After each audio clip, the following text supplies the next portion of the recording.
Entonces, como les mencionaba, en esta oportunidad me va a tocar a mí desarrollar lo correspondiente a los sistemas de protección de derechos humanos y los principales aportes jurisprudenciales. ¿Ok? Em, Digo principales porque es solamente una mirada de algunos pronunciamientos, como les mencionaba, porque por una cuestión de tiempos, primero, y en segundo lugar, porque hay un bagaje sumamente importante de dicha jurisprudencia, ¿no? Principalmente en el marco de la Corte Interamericana, que es donde se emiten propiamente lo que podemos denominar sentencias, es decir, pronunciamientos de carácter jurisdiccional emitido por una corte jurisdiccional de carácter supranacional. Entonces, aquí vamos a un poco, pues, a desarrollar estos temas.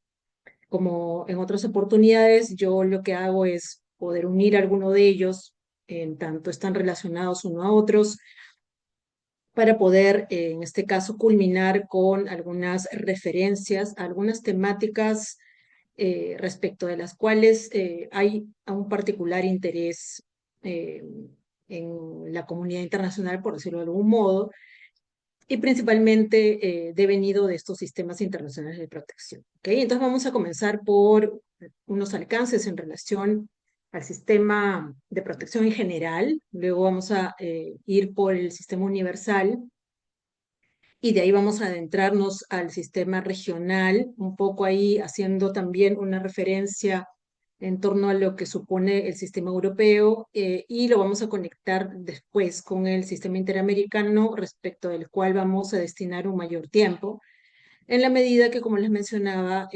tiene una relación y también una repercusión directa en lo que corresponde a los temas respecto de los cuales y casos respecto de los cuales se han venido pronunciando tanto la Comisión Interamericana como la Corte Interamericana, ¿no? Y finalmente, como les mencionaba hace unos segundos, algunos temas o referencias en torno a algunas situaciones o casuística que han llegado o todavía no llegan exactamente al sistema, ¿de acuerdo?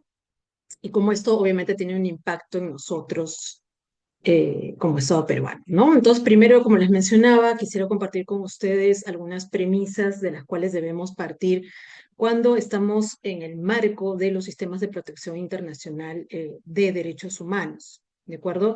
Que es un sistema diferenciado de los sistemas nacionales de protección de derechos fundamentales, ¿no? Este es un diplomado que, o en este curso en todo caso, porque creo que algunos no necesariamente llevan todos los cursos, pero solamente mencionar de que a la par existen pues los sistemas propiamente de protección de derechos fundamentales a nivel interno, eh, pero cuando sucede, ¿no?, una situación en la que es necesario poder recurrir a la jurisdicción internacional, pues entonces se abren las puertas para estos sistemas de protección, siempre y cuando se cumplan con algunas condiciones, ¿de acuerdo?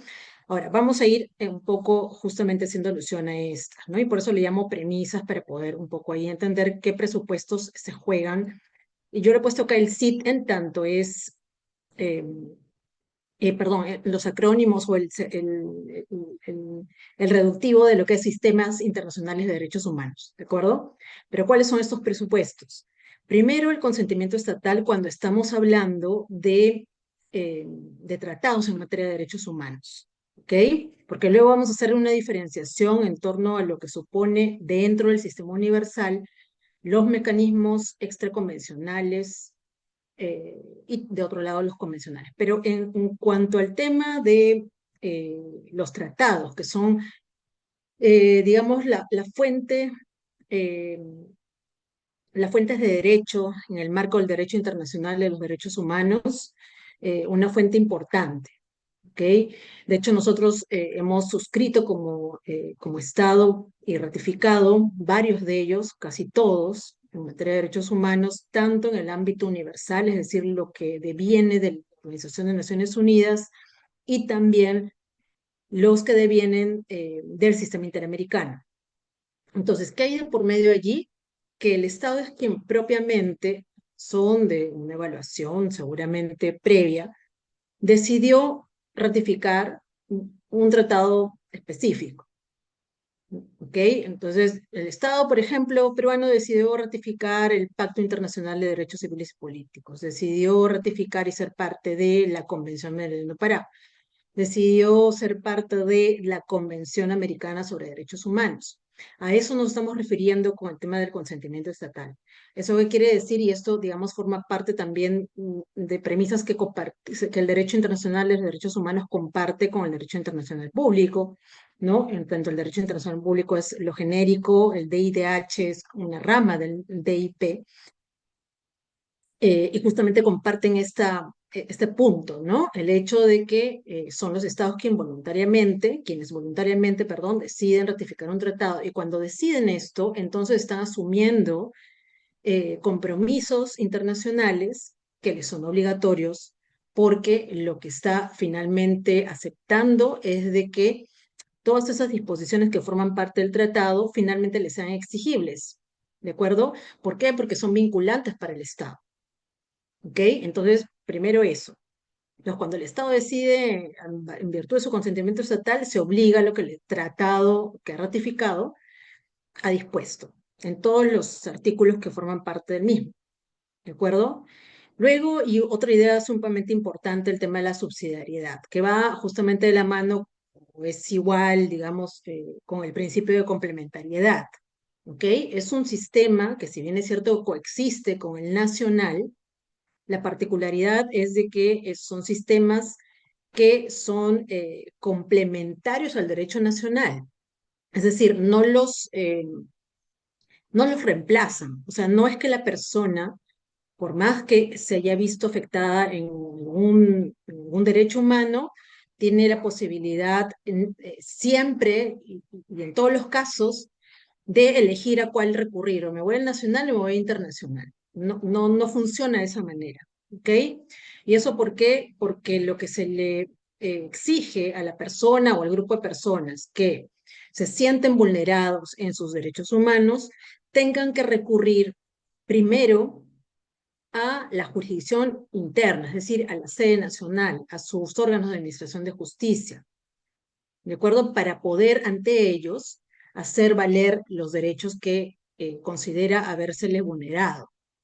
Solamente así entonces, una vez la persona o grupo de personas haya recurrido a la jurisdicción interna y no ha obtenido una decisión enmarcada en un debido proceso o dentro de un proceso regular, entonces ahí recién, agotada la vía interna, esta persona o grupo de personas podrían recurrir a los sistemas internacionales de protección de derechos humanos.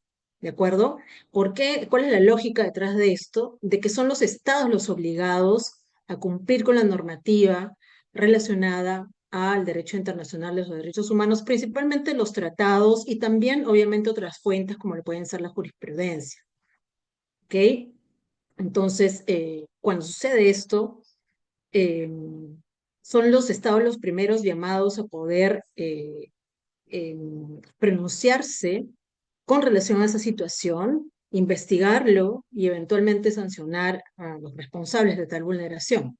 ¿Ok? Entonces el derecho internacional de los derechos humanos parte de la idea de que son los estados quienes por sí mismos deberían contar con los mecanismos idóneos y efectivos para que las personas puedan hacer uso de los mismos y de esa forma poder esperar un pronunciamiento de sus órganos competentes estatales con relación a esa situación que ha denunciado y que tiene que ver con una posible vulneración de derechos humanos y, por tanto, si esto se determina, acceder a una reparación.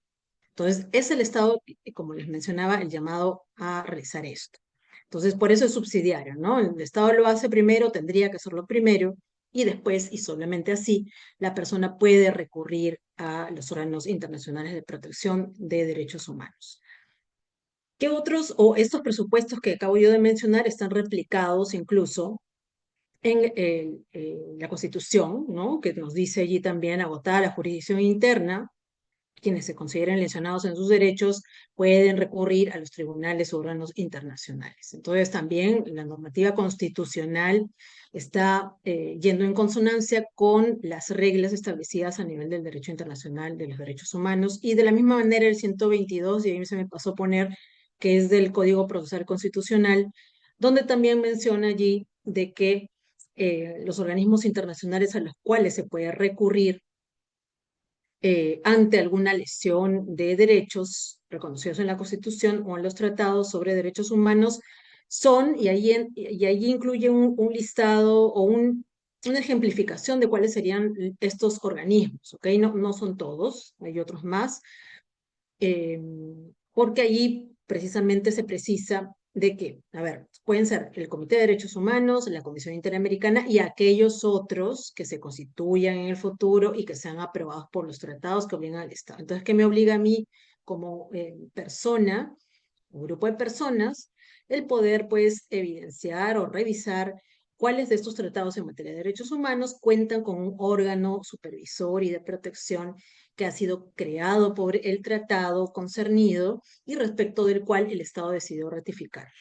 ¿De acuerdo? Entonces, allí, digamos, no queda duda de que estamos ante una situación que ratifica precisamente esta situación de la naturaleza subsidiaria o complementaria de los sistemas internacionales de protección de derechos humanos. Ahora, eso también para poder precisarlo y tenerlo siempre presente, ¿de acuerdo? Cuando estamos enmarcados en el derecho internacional de los derechos humanos, son los estados quienes son los responsables de la vulneración de derechos humanos, ¿de acuerdo? Y quienes pueden exigir el cumplimiento de esas normativas de derechos humanos ante dichos órganos internacionales, las personas o cualquier persona o grupo de personas. Y pongo, digamos, ambos aspectos, ¿no? Ambos sujetos, porque no siempre recurre una persona, digamos, de forma individual, ¿no? Hay varios casos en los que quienes han presentado algún tipo eh, de petición o denuncia o comunicación a estos órganos, eh, han sido un colectivo de personas, ¿okay? Que se han sentido vulnerados en sus derechos, eh, digamos, de manera conjunta. ¿Okay? Entonces, un sindicato, un pueblo indígena, eso también es posible, digamos, de presentarse ante alguna vulneración de derechos humanos frente a lo que puede ser la activación de las competencias de un órgano internacional. ¿Okay? Entonces, nuevamente es el Estado quien contesta, quien responde, y por tanto es el único que puede ser declarado responsable internacional. Por eso es que entonces ahora podremos comprender por qué la Comisión Interamericana, la Corte Interamericana, el Comité de Derechos Humanos y demás, en sus pronunciamientos, lo único que pueden hacer es declarar o no la responsabilidad internacional de quienes, de los estados exclusivamente, ¿ok? Con lo cual no se pronuncian sobre la presunta participación, ¿no? En la ejecución o en la comisión de algún acto que se configuró como una violación de derechos humanos por parte de un particular, ¿de acuerdo? Entonces, la comisión, la corte, el comité puede decir: el Estado es responsable internacional por la vulneración de los derechos a la integridad personal y la protección judicial de tal persona, pero no puede decir que quien es responsable internacional es el juez de la sala civil constitucional o de la sala constitucional, o el que dirigió la patrulla de una incursión militar en determinada zona. No lo puede mencionar de esa manera porque no tendría competencia para poder determinar responsabilidad de ese carácter. ¿Ok? Y estamos hablando en esos ejemplos que he mencionado de responsabilidades individuales. ¿De acuerdo? Aquí estamos hablando de una responsabilidad exclusivamente de los estados, en tanto y en cuanto es el Estado, el sujeto de derecho internacional, el obligado a cumplir con la normativa del derecho internacional de los derechos humanos, y así es la lógica de dicha rama jurídica del derecho internacional público. ¿Ok? Eso no quiere decir que hay otra vía por la cual los particulares podrían responder frente a crímenes internacionales, por ejemplo. ¿Ok? Esta es otra área. Eso no es derecho internacional de derechos humanos. ¿Ok? Entonces, eso para precisar y poder comprender lo que acabo yo de mencionar. Algo más, a ver, ¿cómo es que se genera esta responsabilidad internacional del Estado? ¿Ok? Y aquí vamos a también hacer alusión al hecho de la importancia de aquellos que se consideran agentes estatales, ¿ok? Que, digamos, en buena cuenta son funcionarios del Estado, ¿de acuerdo? Los que finalmente activan y vinculan la responsabilidad internacional del Estado por alguna acción o omisión que se presentó en alguna determinada situación. ¿De acuerdo? Entonces el Estado puede ser responsable, porque el Estado es un sujeto de derecho internacional, o sea, un sujeto obviamente que que tiene una subjetividad internacional propia, ¿ok? Pero ciertamente es una persona, un grupo de personas que lo representan, quienes finalmente pues realizan esta acción o esta aquiescencia o esta omisión, ¿de acuerdo? Entonces, es por acción o puede ser por acción, es decir, a consecuencia de un hacer o actuar del Estado o de sus agentes, ¿ok? Que en realidad justamente los agentes son quienes, como les mencionaba, jalan la responsabilidad del Estado, ¿de acuerdo? Em, entonces, ahí puede ser por un tema de acción, ¿no? Algo, una vulneración, una violación que se ejecutó por parte de un agente estatal. Lo otro es una aquiescencia, es decir, a consecuencia del consentimiento tácito del Estado o sus agentes. Y finalmente por omisión, es decir, ante aquellos casos en los cuales estos agentes o el Estado no actúe como debían haberlo hecho, como debían habérselo previsto realizar, ¿ok? Ya sea porque esa función estaba pues regulada en alguna normativa interna, ¿de acuerdo? Eh, o porque pues era la manera en cómo el Estado tenía que reaccionar de manera previsible, obviamente, también, ¿no? Entonces, por alguna de estas situaciones es que se podría generar la responsabilidad del Estado, ¿de acuerdo?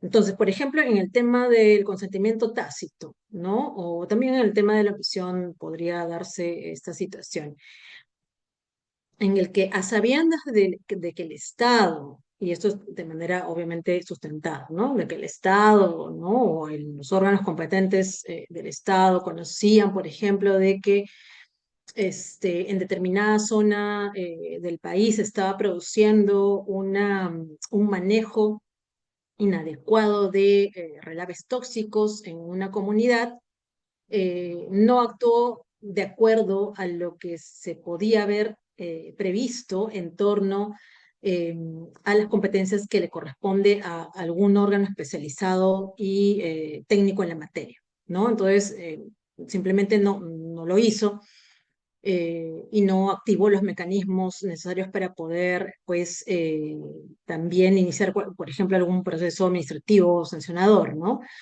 O alguna posibilidad de poder menguar estos impactos en la población, ¿de acuerdo? Entonces, ahí es más o menos como se activa. Y no necesariamente aquí en esos ejemplos, o en este ejemplo que les doy, es porque el Estado haya realizado este manejo inadecuado de los relaves. Es porque el Estado no actuó con debida diligencia a sabiendas de que se estaba produciendo esa situación, ¿no? Y permitió de que esas afectaciones a los derechos de estas personas se sigan produciendo, ¿de acuerdo? Entonces, puede ser de que también la responsabilidad del internacional del Estado se jale, digamos, por un acto de un tercero, un particular, ¿de acuerdo? Y eso tiene que ver, o tiene también su lógico, su sentido, por el contenido de las obligaciones internacionales de los Estados en materia de derechos humanos. A ver, ¿y cuáles son esas obligaciones que surgen en el marco eh, de los derechos humanos, ¿no? En primer lugar, el tema de la obligación de respeto, ¿no? La obligación de respetar, es decir, la obligación de no vulnerar derechos humanos. Y luego la obligación de garantía que tiene a su vez unas subobligaciones, por decirlo de algún modo, que ahorita lo vamos a mencionar, y a la par tiene la obligación de adoptar medidas legislativas o de otro carácter para asegurar su plena vigencia y protección. Es decir, un deber de adecuación de la normativa interna a la normativa internacional con la finalidad de poder garantizar esta plena vigencia y protección de los derechos humanos. ¿Ok? Y eso tiene que ver justamente también con, o está relacionado muy estrechamente al hecho de que cuando el Estado se acuerda, les dije hace un momento, cuando el Estado se obliga, perdón, se ratifica un tratado, se obliga a todas las disposiciones que se incluyen. Entonces, si se obliga en consonancia y de manera coherente, si es que hay alguna cuestión a nivel de su normativa interna que está contraviniendo esto que mencionó el tratado que el Estado decidió suscribir, pues ahí lo que correspondería es de que el Estado más bien pues o modifique esa norma de tal manera que vaya en consonancia con lo que dice el tratado, o finalmente pues la derogue, ¿no? A eso nos referimos con esta obligación de adoptar medidas legislativas y otro carácter, que otro carácter ya puede ser carácter administrativo, judicial, dependiendo de qué tipo de aspecto nos estamos refiriendo, ¿ok? Pero el hecho es de que el Estado tiene esa obligación. Ahora, ¿qué incluye el tema de la obligación de garantía? Y aquí vienen los tres aspectos que lo componen. ¿Okay? En primer lugar, el tema del deber de prevención de vulneración de derechos humanos, ¿no? Esta obligación que tienen los estados para poder activar medidas que de alguna forma pues prevengan que la vulneración de derechos humanos finalmente se produzca. ¿De acuerdo? Entonces se entendería que los estados no quieren o no deberían permitir que se concreticen vulneraciones de derechos humanos. ¿Qué hago yo entonces como estado para evitar esto? Hago toda una labor, que en este caso es una obligación, de prevenir dichas vulneraciones, ¿no? De repente se produjo una vulneración ahora, pero entonces el Estado tendría que activar mecanismos, medidas, acciones que vayan con la finalidad de poder evitar que esas mismas vulneraciones se produzcan o se vuelvan a producir en el futuro. ¿Ok? Entonces, eso con relación al tema de la prevención. Luego el tema de la investigación y la reparación que surgen cuando ya se han producido o se han consumado las vulneraciones de derechos humanos, ¿no? Entonces, yo investigo como Estado y tengo el deber de hacerlo en el marco de una debida diligencia dentro de un plazo razonable, obviamente, y, de ser el caso, sancionar las vulneraciones de derechos humanos. ¿Por qué decimos de ser el caso? Porque justamente esta obligación es una obligación de medios y no de resultados. Es decir, el Estado puede sustentar de que efectivamente ha investigado la situación, ha realizado una investigación, y eso va conectado con el punto 2, que es una investigación seria, imparcial, efectiva, orientada a esclarecer los hechos y responsabilidades, ¿ok? Dentro del marco o este parámetro de la debida diligencia, ¿de acuerdo? Y dentro de un plazo razonable, como les mencionaba, pero sin embargo, no necesariamente, pues, en todos los casos, a pesar o pese a esto, se puede determinar una responsabilidad individual de quienes habrían cometido la vulneración. ¿Ok? Entonces, ¿por qué no es de resultados? Porque la obligación no está en el hecho de que el Estado determine quién lo hizo, en todos los casos, sino que la obligación está en demostrar que el Estado hizo todo lo posible dentro de estos parámetros, como les mencionaba, de debida diligencia, ¿no? Un tema imparcial, o una investigación imparcial, perdón, efectiva, seria y demás, pero que lamentablemente no llegó a tener los elementos suficientes para poder determinar quién fue el responsable a nivel interno. ¿Ok? Entonces, si el Estado logra corroborar eso, pues entonces habría cumplido con el deber de investigación y por tanto el deber de garantía. ¿De acuerdo?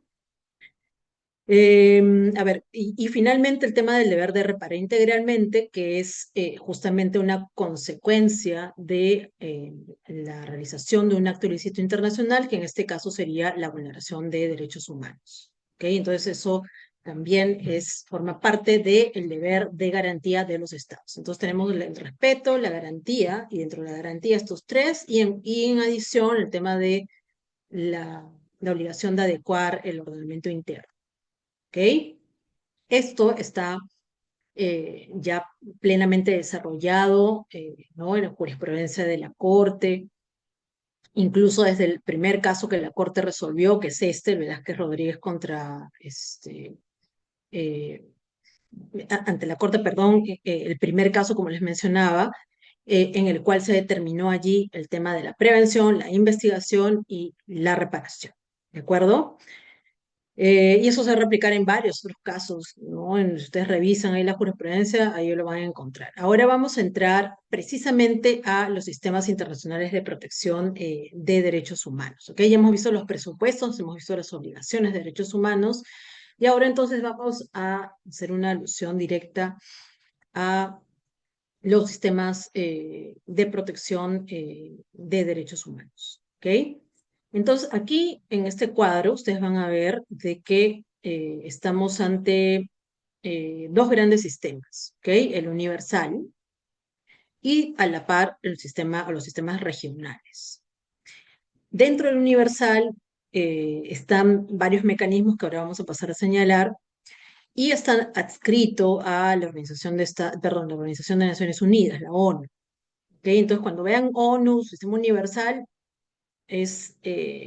digamos, el ámbito es el mismo. ¿Okay? Mientras que en el regional son sistemas pues, que están previstos para determinadas zonas geográficas, ¿no? A nivel del mundo, ¿no? Por un lado el europeo, el interamericano y finalmente el africano, que son los tres grandes sistemas regionales, perdón, de protección de derechos humanos. Nosotros vamos a ver sobre todo ahora el sistema interamericano. ¿Ok? El africano ahí lo hemos mencionado para que ustedes sepan de que existe y que está ahí justamente también coexistiendo con estos dos otros sistemas regionales. Pero hasta ahí, ¿ok? Entonces, el sistema africano está de la mano con la Unión Africana, el CID, que es el interamericano, con la OEA, y el sistema europeo con el Consejo de Europa. ¿Ok? Entonces, el sistema europeo tiene competencia únicamente para los países justamente de ese continente, con el sistema interamericano con América. ¿Ok? Y que pues básicamente ahí quienes lo componen o quienes forman parte de la OEA también tienen pues ahí alguna vinculación con lo que supone la operatividad del sistema interamericano, ¿de acuerdo? Pero eso lo vamos a pasar a mencionar después.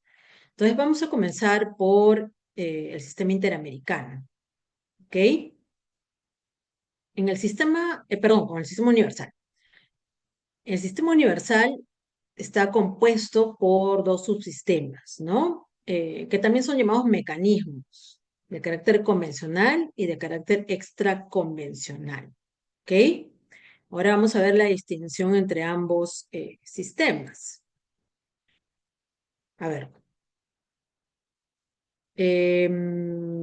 estos mecanismos, es decir, ambos, ¿no? Ambos subsistemas que forman parte del sistema universal, tienen como que su pilar fundamental en la Carta de Naciones Unidas. ¿Okay? Si uno revisa la Carta de Naciones Unidas, va a ver allí cuál es la finalidad, ¿no? De la Organización de Naciones Unidas, ¿no? Cómo hay una conexión y una mención expresa a las libertades fundamentales y a los derechos de las personas también. ¿Ok? Pero también recordemos de que la Carta de Naciones Unidas, digamos, es el tratado constitutivo de la Organización de Naciones Unidas, pero también a la par surge la Declaración Universal de Derechos Humanos, que fue en el año 1948. ¿Ok? No recuerdo si en algún momento hemos hablado del surgimiento de esa declaración y cómo con esto obviamente también surge el derecho internacional de los derechos humanos, que es el momento post Segunda Guerra Mundial. ¿De acuerdo? Entonces, a partir de allí hay todo un cambio en el orden público internacional y esto va a suponer también una mirada diferente en torno a lo que suponía hasta ese momento la soberanía estatal. ¿ok? Porque ya luego se relativiza en función de la necesidad y la obligatoriedad también de que los estados garanticen los derechos humanos. ¿Por qué? Porque la persona también surge como un como un sujeto de derecho internacional, ¿de acuerdo? Entonces, a la par de este reconocimiento, ¿ok? Entonces también se empiezan a forjar y a generar determinados mecanismos que van a permitir a las personas, perdón, poder activarlos con la finalidad de poder plantear alguna situación, caso en el cual haya una afectación de derechos humanos y respecto del cual se espera de que estos órganos que forman, o que digamos son competentes para activar estos mecanismos, lo realicen justamente porque existen instrumentos internacionales que deberían ser efectivizados ante un posible incumplimiento por parte de los estados. ¿Ok? Entonces, por eso es que también se menciona, y como se dice acá en la diapositiva, estos mecanismos son órganos que vigilan y cooperan con el cumplimiento de estas obligaciones y compromisos de los Estados miembros de las Naciones Unidas que están derivados de tratados y otros instrumentos internacionales en materia de derechos humanos. ¿Ok? Ya, entonces ahí aparecen justamente estos dos tipos de procedimientos, mecanismos o subsistemas. Uno que está basado exclusivamente en la Carta de Naciones Unidas y también ahí le añadiría el tema de la Declaración Universal de Derechos Humanos y otro que corresponde a aquellos órganos que han sido creados por tratados internacionales en el seno de Naciones Unidas. ¿Ok? A la par está el ACNUD o el famoso ACNUD que es el Alto Comisionado de Naciones Unidas, pero que digamos tiene otro tipo de función que no es necesariamente dirigir estos mecanismos, ¿ok? El alto comisionado está también, obviamente, actuando alrededor y en paralelo a estos mecanismos y quienes tienen competencia, o los órganos que tienen competencia justamente para poder actuar utilizando estos mecanismos, ¿ok? Y en ese sentido, asesora, apoya en temas o mecanismos o estos mecanismos, perdón, que acabo yo de mencionar, y también puede, pues, eh, a ver, actuar ante determinadas situaciones que vislumbre o algún tipo de vulneración de derechos humanos de carácter generalizado, por ejemplo, ¿no? O hay alguna preocupación, una alerta, entonces el alto comisionado podría ahí tener algún tipo de intervención, pero no necesariamente, obviamente, utilizando esos mecanismos, sino más bien otro tipo de acciones o medidas que podría adoptar en virtud de sus competencias, ¿ok? Ya, entonces para un poco visualizar esto que acabo yo de mencionar, tenemos entonces dentro del sistema universal estos mecanismos extraconvencionales y los convencionales, ¿ok? Los extraconvencionales que surgen, ¿no? Con la Carta de Naciones Unidas, ¿de acuerdo? Que no dependen, estos mecanismos o la utilización de los mismos, e incluso el funcionamiento de los mismos, no dependen de la firma o ratificación de algún tratado internacional. ¿Ok? Basta con que el Estado sea parte de Naciones Unidas y, bueno, claro, para ser parte de haber, obviamente, pues, firmado la Carta de Naciones Unidas, ¿no? Para que estos mecanismos puedan estar disponibles para cualquier persona bajo la jurisdicción del Estado concernido. ¿Ok? Entonces, basta solamente eso, ya no se le pide más al Estado, ni tampoco, obviamente, a la persona en el sentido de corroborar si es que el Estado es parte o no de otro tratado, eso ya no es necesario, al menos en lo que corresponde a mecanismos extraconvencionales. Por eso son extraconvención, por fuera de alguna convención o tratado. Y estos tienen que ver con el funcionamiento y la labor que desempeña el Consejo de Derechos Humanos. ¿Ok? Este Consejo de Derechos Humanos es quien crea estos famosos procedimientos especiales, a los cuales me voy a referir en un momento más. Y el Consejo de Derechos Humanos es quien dirige el famoso también examen periódico universal. ¿Ok? Eso con relación a los extraconvencionales por ahora, con cargo a dar un poco más de detalle en los siguientes minutos. Luego vienen los mecanismos convencionales que sí dependen de la suscripción y ratificación de un tratado específico, en el marco del sistema universal siempre, por parte del Estado. ¿Ok? Y quienes eh, activan o quienes participan, ¿no? Quienes tienen competencia para poder utilizar estos mecanismos son los órganos creados por dichos tratados. ¿Ok? Entonces, por eso es que es convencional, ¿no? Depende de qué tratado firmó y ratificó el Estado. ¿Ok? Ya, entonces, hacia el lado izquierdo, esta parte de acá, la que dice adopta tratados y demás, esa parte de allí entonces, de acuerdo a lo que acabo yo de mencionar, tiene que ver con los mecanismos convencionales, ¿ok? Y la que está al costado, la que dice consejo, perdón, el examen periódico universal, consejo y procedimientos especiales, tiene que ver entonces con los procedimientos, mecanismos o subsistema extraconvencional, ¿ok? Y el alto comisionado apoya el trabajo de estos mecanismos y del propio Consejo de Derechos Humanos. ¿De acuerdo? Entonces, un poco ahí para estructurar justamente cómo no funciona este tipo de mecanismos y cómo así devienen de, en este caso, la Asamblea General, ¿no? La Asamblea General quien es la que adopta tratados y la que crea el Consejo de Derechos Humanos y este a su vez tiene a su cargo pues estos procedimientos especiales y el examen periódico universal. ¿Ok? Entonces, hasta aquí con el tema del extraconvencional y acá vamos a mencionar algo adicional y me estoy refiriendo al Consejo de Derechos Humanos, que está conformado por estados. ¿De acuerdo? Y esa es una gran distinción con respecto a los órganos que son creados por tratados en el sistema universal. Porque en esos casos, es decir, o respecto a estos órganos que tienen esta labor de supervisar el cumplimiento de un tratado, lo conforman personas especialistas, ¿no? Expertos en la materia que son elegidos por los estados, ¿de acuerdo? Pero no son representantes del Estado. En el caso del Consejo de Derechos Humanos, sí es una representación o tiene una representación gubernamental, o sea, son estados quienes conforman el Consejo de Derechos Humanos y se van rotando, ¿ok? Porque ya es un montón de estados quienes conforman las Naciones Unidas y el Consejo de Derechos Humanos, entonces, cada cierto tiempo va variando su conformación en cuanto a los estados que finalmente forman parte de, ¿ok? A Perú ya le tocó ser parte del Consejo de Derechos Humanos hace ya algunos años, ¿de acuerdo? Entonces, ¿cuál es el mandato del Consejo de Derechos Humanos?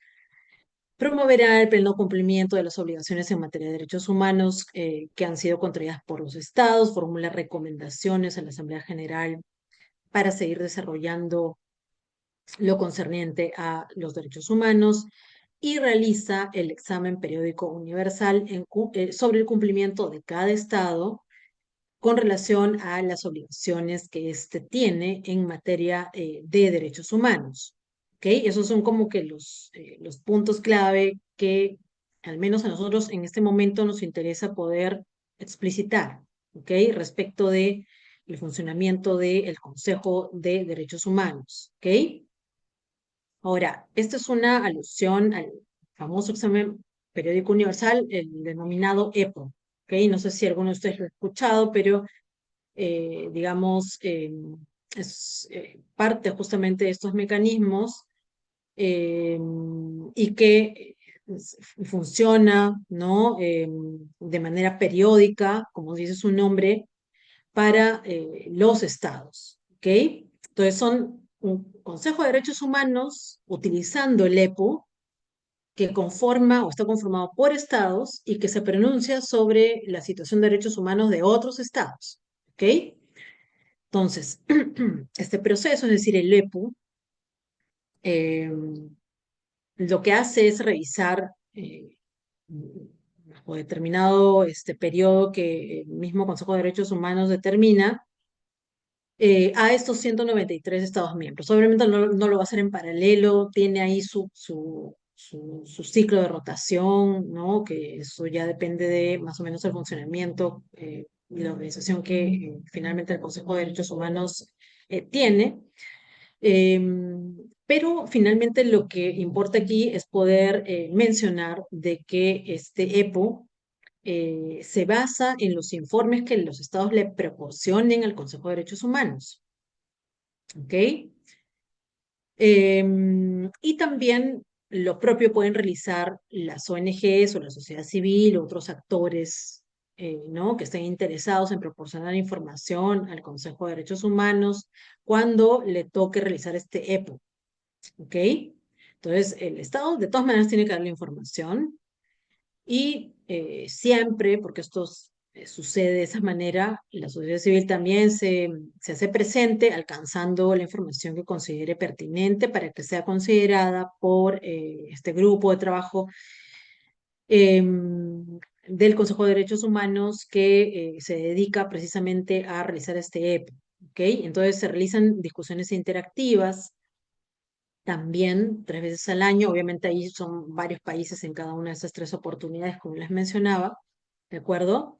¿Y qué es lo que pasa luego de que el Estado le da el informe, le brinda el informe al Consejo de Derechos Humanos? También recurre a una especie de audiencia eh, pública en la cual el Estado da cuenta de lo que ha mencionado en el informe, al menos las partes más relevantes. No va a expresar o no va a volver a repetir lo que dijo en el informe en su totalidad, pero sí poder realzar lo que al Estado le interesa pues mencionar, ¿ok? En el marco justamente de este dar cuenta a. Entonces, ¿qué sucede después de eso? El Consejo de Derechos Humanos emite un informe final donde concluye con algunas recomendaciones para los estados. ¿Ok? Entonces va a haber ahí, por ejemplo, no sé, la representación de Singapur recomendó al estado de que pueda reforzar las medidas de protección para las niñas víctimas de violencia sexual, niños adolescentes, ¿no? Entonces, estoy dando un ejemplo de los muchos que hay en cuanto a tipos de recomendaciones que puede plantear un Estado que forma parte del Consejo de Derechos Humanos hacia el Estado que está siendo evaluado. ¿Ok? Y los Estados pueden aceptar o tomar nota de estas recomendaciones o aceptarlos parcialmente, ¿no? Entonces tienes como esas 3 posibilidades, ¿no? Porque, claro, a ver, este tipo de mecanismos, digamos, además de ser extraconvencional, no es que necesariamente pues, se pronuncie sobre un caso en concreto acerca de detectar la responsabilidad internacional del Estado. Lo que detecta son problemáticas o situaciones de alerta que podrían dar lugar a algún tipo de situación que configure, podría configurar vulneración de derechos humanos. ¿Ok? Entonces, hacia eso apunta un poco el EP. ¿Ok? Y, a ver, esto solamente es un ejemplo, ¿no? Del EPO anterior, ¿no? Porque nosotros hemos tenido un EPO hace poco, este es del EPO penúltimo, ¿no? Y aquí, por ejemplo, hay varios ejemplos de recomendaciones, ¿no? Para el Estado peruano, como lo es, por ejemplo, el ratificar el acuerdo, el famoso acuerdo de Escazú. ¿Ok? ¿Quién le recomienda eso al Estado peruano? México y Panamá. ¿Ok? Aquí están los países. Y así con otro tipo de recomendaciones.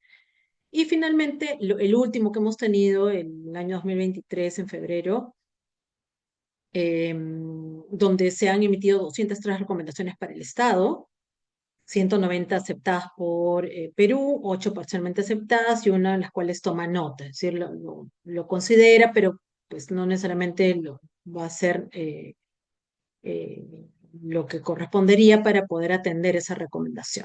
¿Ok? ¿Cuáles son los temas respecto de los cuales ha recaído el mayor número de recomendaciones?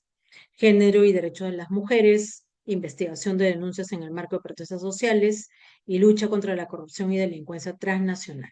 Entonces, un poco ahí para tener una idea de cuál es el interés de los estados que dieron estas recomendaciones en el marco del EPU hacia el Estado peruano. ¿Ok? Esos son como que los temas, ¿no?, que ha surgido a propósito de las recomendaciones que se emitieron utilizando este mecanismo extraconvencional.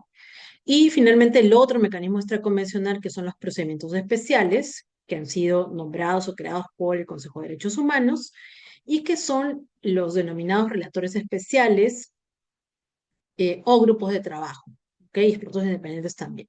¿De acuerdo? Entonces ahí hay un sinnúmero de, una variedad, perdón, de relatores especiales y grupos de trabajo eh, que prestan servicio a título personal y sin remuneración, obviamente a título personal en el sentido de que son expertos independientes, como se dice allí también, ¿no? O sea, no forman parte del gobierno de un estado, pero que son creados por el Consejo. Y la idea es poder resguardarle. ¿Por qué sucede esto? Porque la idea es resguardar la independencia e imparcialidad de quienes forman parte o quienes conforman en las relatorías especiales y los grupos de trabajo eh, como mecanismo extraconvencional en el sistema universal. En la actualidad hay 44 procedimientos especiales temáticos y 11 mandatos de país. ¿Ok? Entonces puede haber un relator especial en materia de derechos de pueblos indígenas, un relator especial en materia de manejo de materiales tóxicos, por ejemplo, ¿no? El relator concerniente a la independencia de magistrados y magistradas, ¿no? Y así otro tipo de ejemplos, ¿ok? O el grupo de trabajo de desapariciones forzadas, grupo de trabajo de ejecuciones extrajudiciales, ¿ok? Así hay una gran variedad de procedimientos especiales creados por el Consejo. ¿Qué hacen estos procedimientos especiales? Pueden visitar a los países, de hecho nosotros hemos recibido varios, ¿ok? En un ratito les voy a mencionar unos ejemplos. Actúan en casos y situaciones individuales de naturaleza más amplia, ¿ok? Mediante envío de comunicaciones a los estados, ¿no? Entonces les envían estos documentos, ¿no? O estos pedidos de información a los estados, justamente en virtud de esta competencia, y pueden llevar también a cabo estudios temáticos en el cual pueden recabar información con relación a los temas que les son de interés particular, ¿de acuerdo?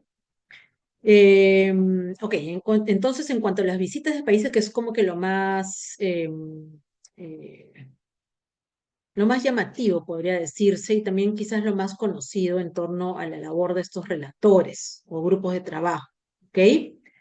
Nosotros, por ejemplo, recibimos en el año 2020 a el relator, perdón, sobre defensores de derechos humanos, ¿ok? Y finalmente aquí este relator mencionó de que se necesitaba poner fin a las manifestaciones efectuadas o que habían identificado. Ah, no, perdón, eso es con relación al relator al otro relator que voy a mencionar en un momento más, que tiene que ver con el relator de libertad de expresión, pero el otro que tiene que ver con defensores, se pronunció sobre, por ejemplo, la situación de los defensores de derechos humanos a nivel nacional peruano. También se pronunció sobre la política que se quiso instaurar o que se ha instaurado, porque ahora ya es una realidad, del Estado peruano para poder regular un mecanismo intersectorial que esté dirigido a poder resguardar a estos defensores en derechos humanos. ¿Ok? ¿Y cuál era la situación que ese relator había vislumbrado en las visitas que tuvo, no solamente a Lima, sino que también viajó a otras zonas del país? ¿Ok? Y de otro lado, el relator, este último que ha venido, uno de los últimos, ¿no? Que ha venido en 2023, este relator sobre libertad de reunión, que justamente vino post manifestaciones, ¿no? Ustedes saben que hubo pues ahí las manifestaciones de 2022, principios del 2023, ¿no? A razón de lo que venía ocurriendo en el contexto nacional, y sobre ello fue que se pronunció finalmente este relator, específicamente sobre lo relacionado a la protesta social, ¿ok? Y estos signos de violencia y posible utilización ilegítimo de la fuerza, ¿de acuerdo? Eh, y eso fue lo que, respecto del cual lo cual, perdón, se pronunció finalmente en su informe final, porque estos expertos o estos relatores o grupos de trabajo que pueden venir y visitar los países, luego de esto y luego de recabar la información correspondiente, van a emitir un informe de sus visitas y en esos informes no solamente relatan lo que encontraron o lo que tuvieron eh, a disponibilidad en cuanto a información, sino adicionalmente van a incluir recomendaciones para el Estado concernido. ¿Ok? Ya, eso en cuanto al tema de los mecanismos extraconvencionales. Ahora vamos a los mecanismos convencionales, ¿de acuerdo? Aquí vamos a hacer alusión justamente a los tratados en materia de derechos humanos en el sistema universal, ¿de acuerdo? Entonces aquí tenemos los dos pactos generales, que son el Pacto Internacional de Derechos Civiles y Políticos, el Pacto Internacional de los Derechos Económicos, Sociales y Culturales, y adicionalmente tenemos otras convenciones, ¿ok? Aquí se encuentran mencionadas la Convención sobre Eliminación de todas las formas de discriminación racial, la Convención contra la Tortura, la Convención sobre la Desaparición Forzada, estos relacionados a fenómenos específicos, y otro conjunto de tratados que aluden a la protección de grupos concretos, ¿ok?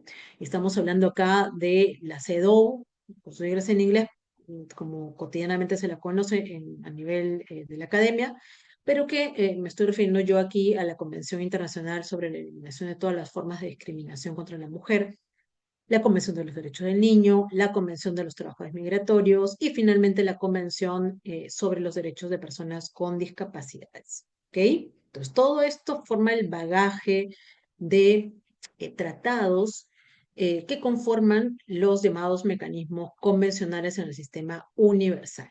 ¿Ok? Entonces, aquí viene justamente la labor de los comités, porque cada uno de esos tratados va a crear un órgano supervisor que se llaman comité. ¿Ok? La primera edad ya se los he mencionado, la segunda lo acabo yo de indicar, y lo tercero es solamente un dato de cuántos conforman estos comités, cuántas personas, ¿no? Recuerden, como les mencioné hace también un momento atrás, los que conforman los comités son expertos independientes, ¿ok? Pero ¿quiénes los eligen? Los estados, ¿de acuerdo? Si mal no recuerdo, en los últimos comités en los cuales hemos tenido un experto independiente que fue candidato del Estado peruano, fue en el Comité sobre Eliminación de la Discriminación Racial y el Comité sobre Desapariciones Forzadas. ¿Ok?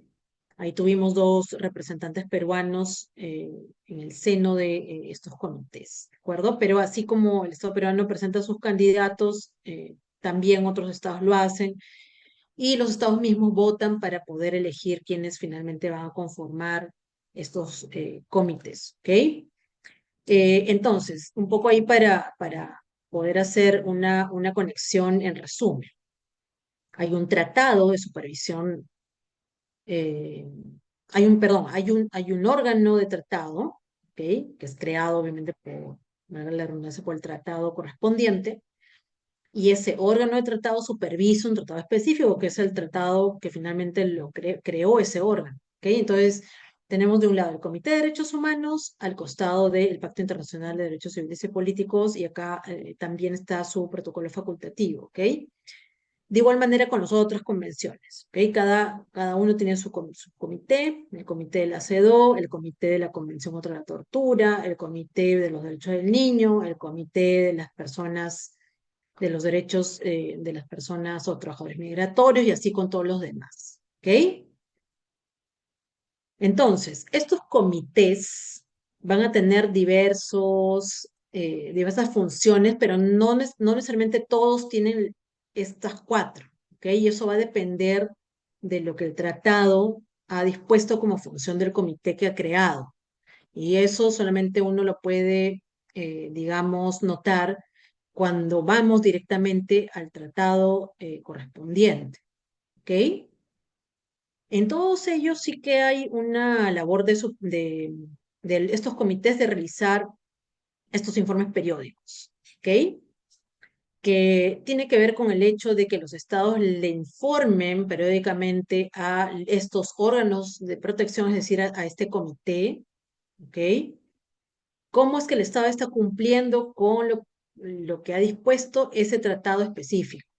Entonces yo le informo como Estado peruano al Comité de Derechos Humanos cómo estoy cumpliendo con el Pacto Internacional de Derechos Civiles y Políticos, ¿ok? Y así también con los demás comités respecto de los demás tratados a los cuales he hecho alusión, ¿ok? Y la periodicidad es más o menos cada 4 años, ¿de acuerdo? Y el Estado también va y da cuenta, ¿no? Hay una audiencia, y los miembros de los comités le formulan preguntas, el Estado contesta y luego emiten un informe, ¿no? En el cual se incluyen también recomendaciones para los estados. Luego están las quejas individuales, es decir, aquellas posibilidades que tienen algunos comités de poderse pronunciar sobre casos concretos relativos a posibles violaciones de derechos humanos, ¿ok? Lo que comúnmente o coloquialmente podría llamarse como denuncias, ¿ok? Entonces, esta posibilidad también puede estar presente en alguno de estos comités, ¿de acuerdo? También lo concerniente a las observaciones generales, que es básicamente el hecho de que el comité pueda en virtud de la emisión de tales observaciones, interpretar el contenido de algún derecho que está contenido en el tratado correspondiente. ¿Ok? Entonces, el Comité de Derechos Humanos emite una observación general con relación a los alcances del derecho a la vida, ¿no? Por ejemplo. O el Comité de los Derechos Económicos, Sociales y Culturales emite una observación general con relación a los alcances del derecho a la educación. ¿De acuerdo? Así más o menos es que se realizan este tipo de observaciones generales. Y finalmente, un tema más de investigativo, ¿no? Ante determinadas situaciones, una colectividad afectada por determinadas situaciones graves de vulneración de derechos humanos, ¿ok? Y esto solamente lo tienen como función estos 6 comités que menciono acá, ¿no? El Comité contra la Tortura, el Comité de la CEDAW, el Comité de Personas con Discapacidad, etcétera, ¿ok? Eso forma parte del bagaje de funcionamientos o de competencias que pueden tener estos comités. Entonces, ya para ir un poco ahí concluyendo en lo que corresponde al sistema universal.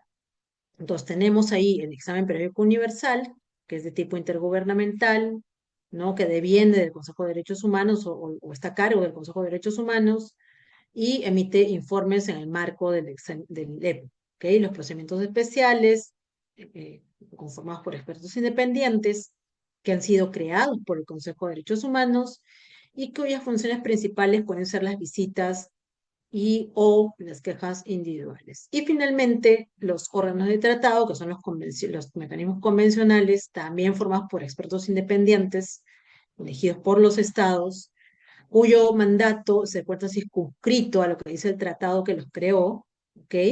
Y que las funciones principales, no todas, por eso dice acá principales, pueden ser los informes periódicos, las quejas individuales o comunicaciones, como hemos mencionado, y las visitas que pueden realizar en el marco de sus labores de investigación.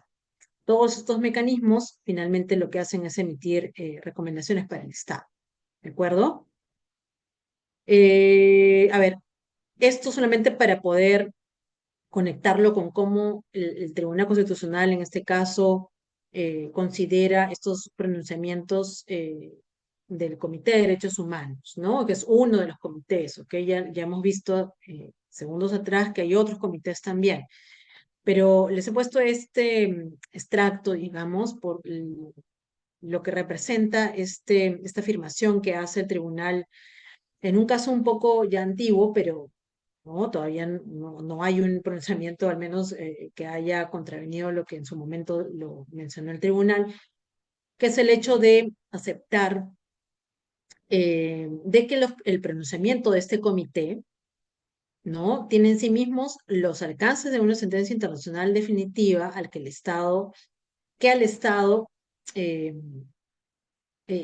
que lo suscribió necesariamente corresponde cumplir y ejecutar. Entonces, como que le da ahí una fuerza de obligatoriedad para el Estado el pronunciamiento que puede expedir el comité, en este caso concreto, porque ustedes saben pues que los procedimientos de tutela va enfocado a una persona, ¿no? A un grupo de personas específicas, y sobre ellos es que el tribunal hace todo un análisis para ver si hubo o no una vulneración de derechos fundamentales, ¿ok? Estoy hablando de procedimientos o procesos de tutela. Entonces, por eso es que la afirmación lo hace en ese sentido, al menos en ese momento que emitió la sentencia, fue lo que consideró pertinente, ¿de acuerdo? Entonces, antes de pasar acá al europeo, solamente sí mencionarles de que hay casos que efectivamente han llegado a estos comités contra el Estado peruano. Uno de los últimos, el caso Camila contra Perú ante el Comité de los Derechos del Niño, por la vulneración de los derechos de una niña que había sido víctima de violación sexual eh, y que luego quiso acceder al aborto terapéutico, no se le concedió esa oportunidad, finalmente tuvo un aborto espontáneo, pero que adicionalmente se pretendió por parte de la Fiscalía iniciar alguna investigación acusándola del delito de aborto. ¿Ok? Entonces, solamente les doy unas referencias de qué tipo de casos ha llegado, ¿no? Al sistema universal de carácter convencional. Y eso, digamos, generó la emisión de un dictamen por parte del Comité de perdón, de los Derechos del Niño, donde se declaró la responsabilidad internacional del Estado por la afectación de diversos derechos humanos en perjuicio de esta niña. ¿Ok? Y las recomendaciones que dio son diversas, además de las reparaciones propiamente. Es el hecho también de que el Estado pueda cambiar su legislación con relación a aquellas situaciones en las que adolescentes o niñas son víctimas de violencias o violación sexual y producto de eso quedan embarazadas, ¿no? Bueno, pero eso ya forma parte de otro tipo o un análisis un poco más amplio que no nos va a dar ahora el tiempo, solamente se los quería mencionar para que sepan más o menos a qué ha ido un último pronunciamiento de estos comités, ¿ok? Los otros pronunciamientos también un poco versan por una temática vinculada a violencia sexual contra mujeres, ¿ok? Como lo puede ser el LC y el caso de Karen Yantoy. Eh, pero hasta ahí vamos por el momento con la intervención de comités, ¿de acuerdo? Ahora vamos con el sistema europeo rápidamente también, porque no nos queda, a ver, sí, creo que sí, estamos bien con el tiempo. Entonces, el sistema europeo que forma parte de los sistemas regionales, como les mencioné inicialmente, de protección de derechos humanos, depende del Consejo de Europa. Su principal tratado es el Convenio Europeo de Derechos Humanos del año 50, ¿ok? Bueno, el nombre, la denominación es larga hasta allí. Y de otro lado, la Carta Social Europea, que es la que contiene principalmente los llamados DESC, ¿no? Los derechos económicos, sociales y culturales. Entonces, ambos, digamos, convenios o tratados son los que son la base que utiliza, en este caso, el Tribunal Europeo de Derechos Humanos para pronunciarse sobre posibles casos que configuren vulneraciones de derechos humanos respecto de estados europeos que han ratificado ese tratado. ¿Ok? Bueno, entonces aquí miren, el Convenio Europeo reconoce derechos a la vida, los llamados o los más afines a los que se podría conocer como derechos civiles y políticos, ¿de acuerdo? Y ha sido objeto de algunos protocolos que han venido posteriormente, ¿no? Entonces, en el protocolo 6 ha habido el reconocimiento del derecho a la propiedad y derechos a las elecciones libres. El otro, la abolición de la pena de muerte, ¿ok? Pero el principal cambio que ocurrió, y aquí me voy a adelantar para acá, ¿de acuerdo? Es la posibilidad de que en el marco del sistema europeo la persona pueda presentar su caso directamente ante la Corte. ¿Ok? Antes la estructura estaba como la estoy proyectando en este momento. Antes había un Consejo Europeo de Derechos Humanos, ¿no? eh, que miraba o examinaba los casos en un primer momento y después ya eventualmente pasaba a manos de la Corte Europea, ¿ok? Entonces las personas no podían recurrir directamente a la Corte Europea. Eso era antes. Ahora, ¿ok? Con el Protocolo 11 del año 94, se eliminó el Consejo Europeo y permitió o se permitió de que cualquier persona pueda recurrir directamente a la Corte Europea presentando algún caso en contra del Estado europeo concernido, ¿ok? Y por ello poder obtener una sentencia de dicha corte, ¿ok? Ahora, lo cierto es de que la Corte Europea pues tiene en su estructura varias salas, ¿no? Que se dedican un poco a ver o examinar en primer lugar estos casos, ¿ok? Y realizar los filtros correspondientes para que después, eventualmente, ese caso en concreto pueda ser visto por la Corte Europea. Si no, imagínense también toda la carga procesal que tendría el Tribunal Europeo. Pero bueno, eso ya es una decisión interna del propio tribunal. Pero sin embargo, la figura o la estructura, ¿no? Cómo se ha organizado este sistema regional es de esta manera, algo que lo diferencia obviamente del nuestro, porque nosotros no podemos activar la competencia de la Corte, ¿ok? Nosotros no podemos presentar un caso directamente a la Corte Interamericana, en la Corte Europea sí, ¿ok? Ahora, aquí nomás una última alusión a la Corte, perdón, a la Carta Social Europea, y como les mencionaba, aquí se reconoce DESC, ¿no? El derecho al trabajo, la remuneración justa, derechos de personas adultas mayores y derechos de personas con discapacidad, ¿ok? Todo eso abarca la Carta Social Europea, respecto del cual también el Tribunal Europeo podría eventualmente pronunciarse, ¿de acuerdo? Ya, ahora vamos a entrar al sistema interamericano de derechos humanos, ¿ok? Y entonces aquí, que es el sistema pues que debería ser de nuestro interés, digamos, particular, ¿ok? Em, Está instaurado en el marco de la OEA, ¿ok? En el año 48 y tenemos como instrumentos fundamentales la Carta de la OEA, la Declaración Americana y el Pacto de San José o Convención Americana sobre Derechos Humanos, ¿ok? 35 estados forman parte de la OEA, ¿de acuerdo? Pero no todos esos estados han decidido ratificar la Convención Americana, ¿ok? Pero sí que todos los estados que forman parte de la OEA son parte de la Carta de la OEA y también de la Declaración Americana, ¿ok? Entonces, eso ahí para tenerlo presente. Mm, entonces,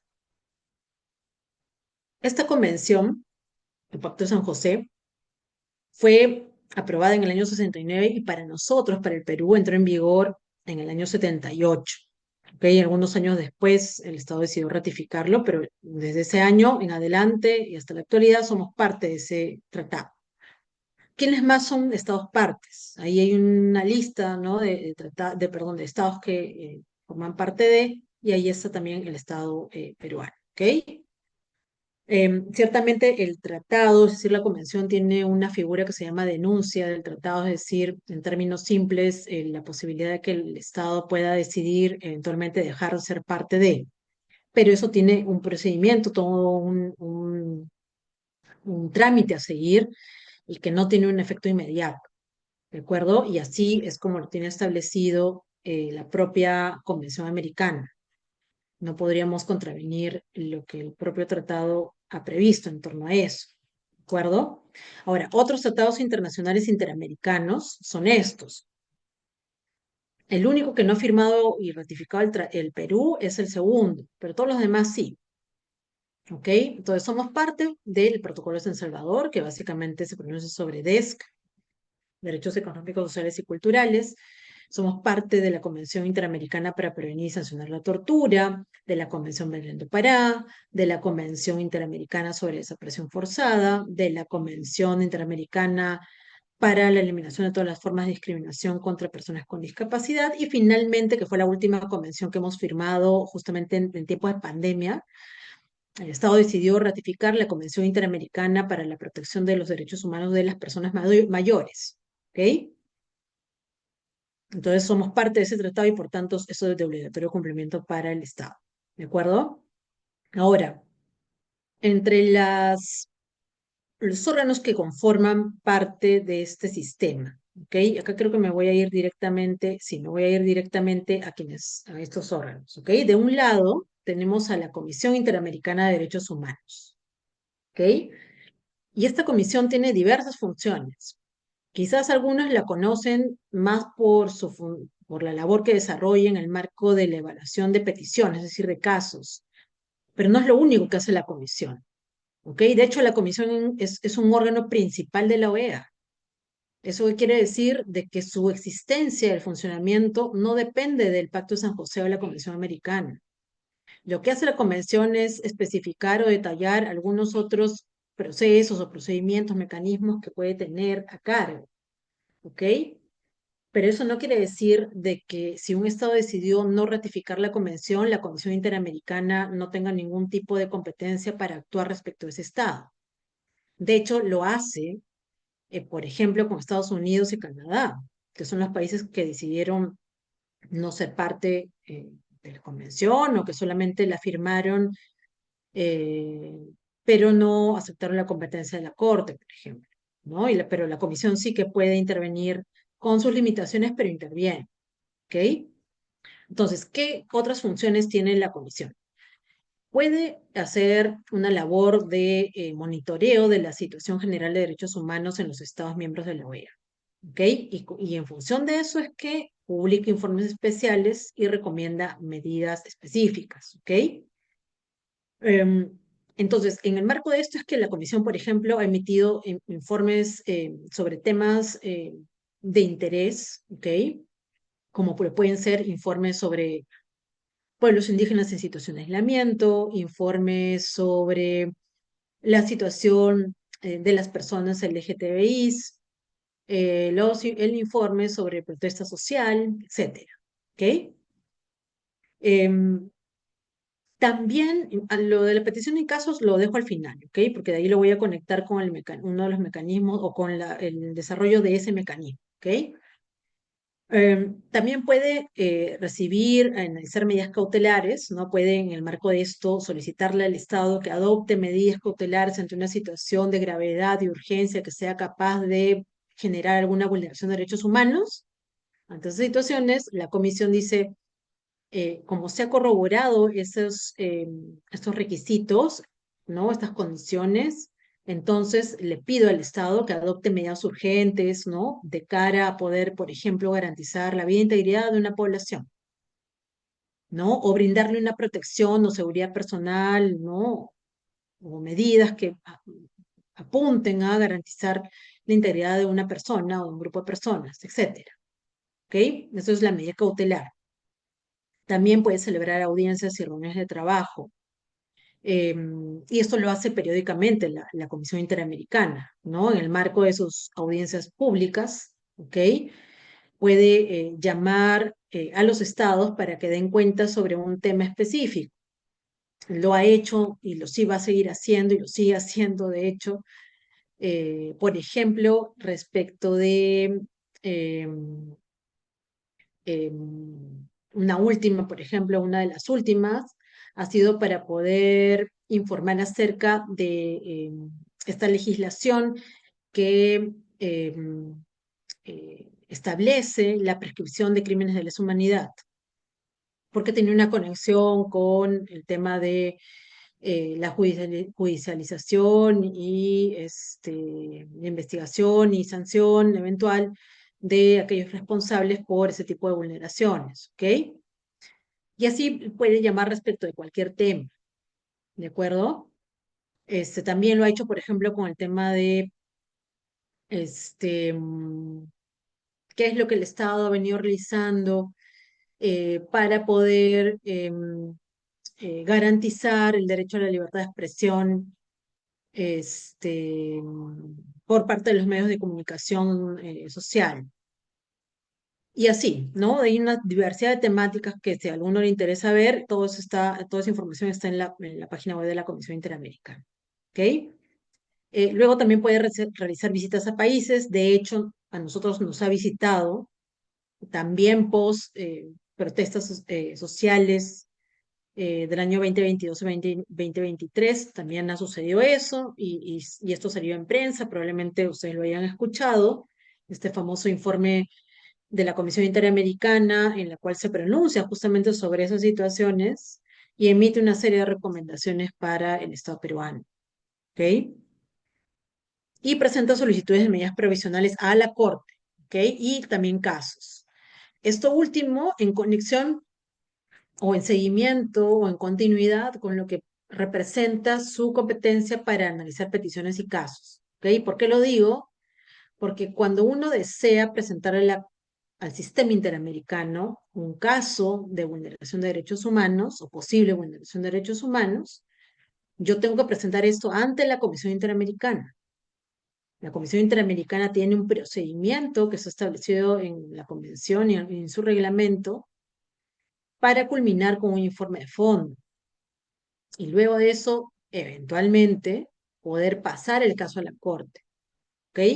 Por eso es que se dice acá en lo último que la Comisión tiene competencia para poder presentar casos a la Corte. ¿De acuerdo? Y eso tiene también su lógica en virtud de lo que también les mencioné hace un momento, de que ninguna persona puede presentar el caso a la Corte directamente. ¿Ok? Ahora vamos justamente con la alusión a la Corte. Ya dijimos de que la Comisión, en el caso de peticiones y casos, la Comisión examina la posible responsabilidad internacional de los estados por eventuales vulneraciones de derechos humanos. ¿Ok? Entonces hace todo un análisis primero sobre la admisibilidad de la petición, es decir, si se cumple con los requisitos, entre ellos el agotamiento de recursos internos, o puede basarse o aplicar alguna de las excepciones a ese requisito, y entonces pasa el filtro de la admisibilidad y finalmente emite un informe de fondo, que es en el cual se pronuncia sobre la posible responsabilidad internacional del Estado sobre esa situación, sobre ese caso en concreto. ¿Ok? Entonces, ahora hagamos alusión a lo que es la Corte Interamericana, ¿no? Una corte que es obviamente un tribunal jurisdiccional supranacional, ¿ok? Lo establece, ¿no? Lo crea la Convención Americana sobre Derechos Humanos. Lo que busca es aplicar e interpretar la convención a través de la resolución de casos, ¿no? O a través de su competencia consultiva, que ahorita vamos a mencionar. Está compuesta por 7 jueces que también son elegidos por los estados, ¿de acuerdo? Entonces, fíjense que los estados tienen ahí una, digamos, una intervención para efectos de elegir quiénes conforman estos espacios o estos órganos, porque para la comisión también quienes eligen los conformantes de la misma son los estados. ¿Ok? A ver, la Corte Interamericana tiene 2 funciones. Primero, la contenciosa, que es específicamente en la cual determina responsabilidad o no del Estado sobre algún caso en concreto. Eh, y adicionalmente, aquella por la cual puede supervisar el cumplimiento de sus propias sentencias de fondo. ¿Ok? Y de fondo me refiero a aquellas decisiones donde se pronuncia justamente sobre el caso. Entonces, resuelve el caso y supervisa lo que ha decidido incluir en su sentencia en caso haya sido o haya resultado condenatoria para el Estado. ¿De acuerdo? Entonces, para que la Corte pueda conocer un caso contencioso, pues tiene que pasar antes por la Comisión Interamericana, eso ya lo mencioné. Además, para que un Estado pueda ser demandado, entre comillas, porque ya no existe propiamente técnicamente lo que es una demanda. Lo que ahora sucede es de que la Comisión, cuando decide pasar el caso a la Corte, lo que hace es enviar el informe de fondo. ¿Ok?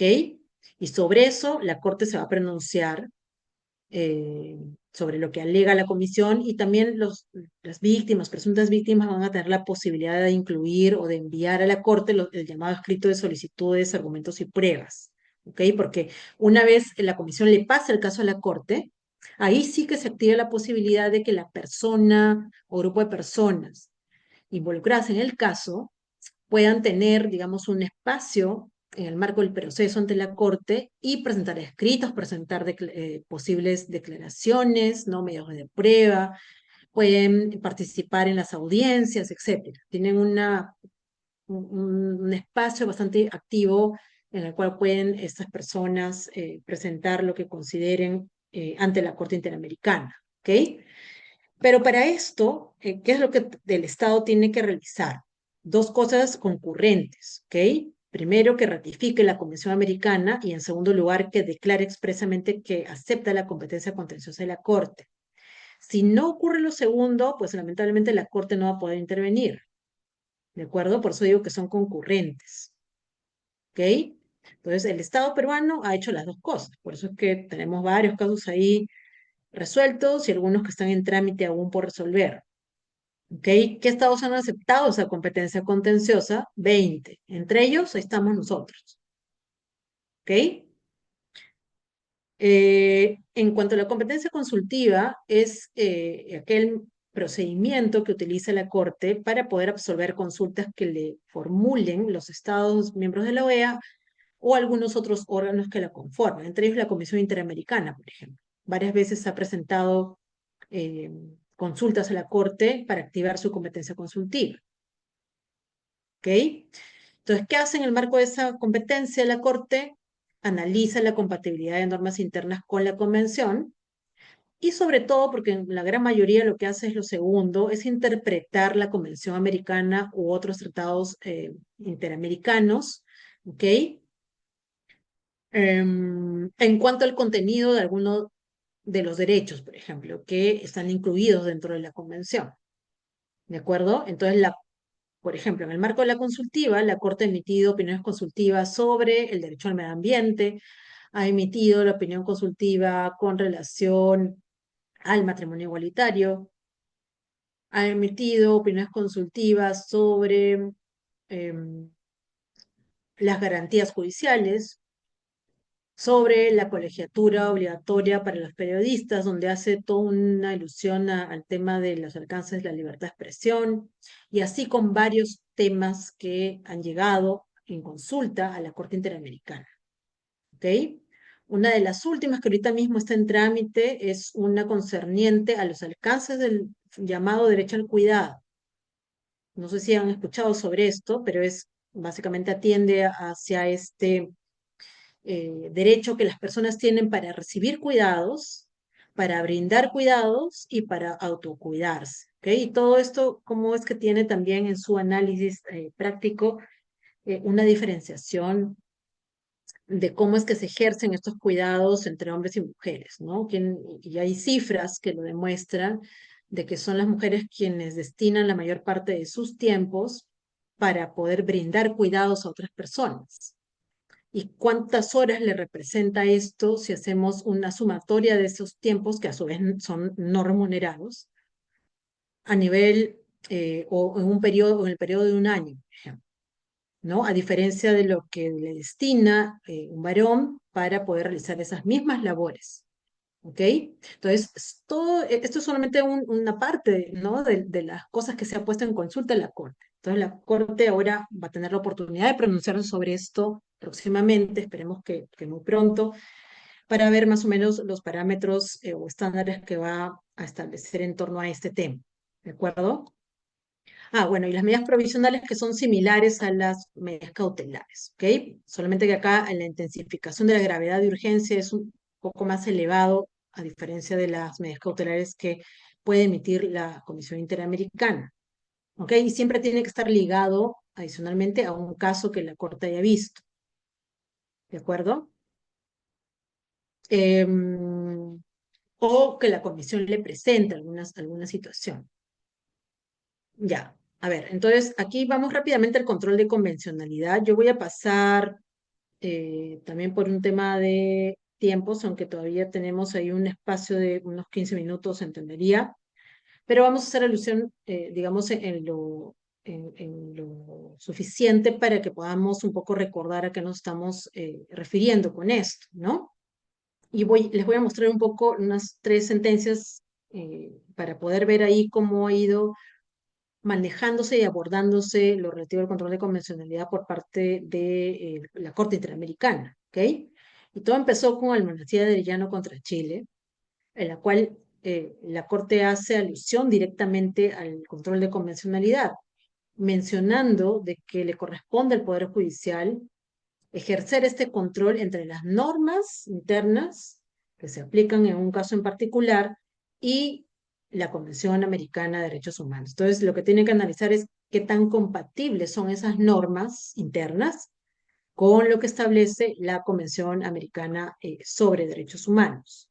¿Okay? Y aquí fíjense que la Corte empezó diciendo que era una función del Poder Judicial.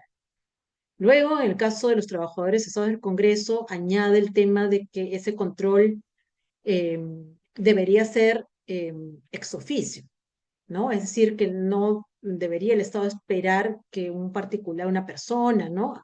Le pida al órgano judicial que lo aplique, sino que el propio órgano estatal, el propio agente estatal, debería aplicar ese control de convencionalidad por iniciativa, de motu propio, ex oficio, ¿ok?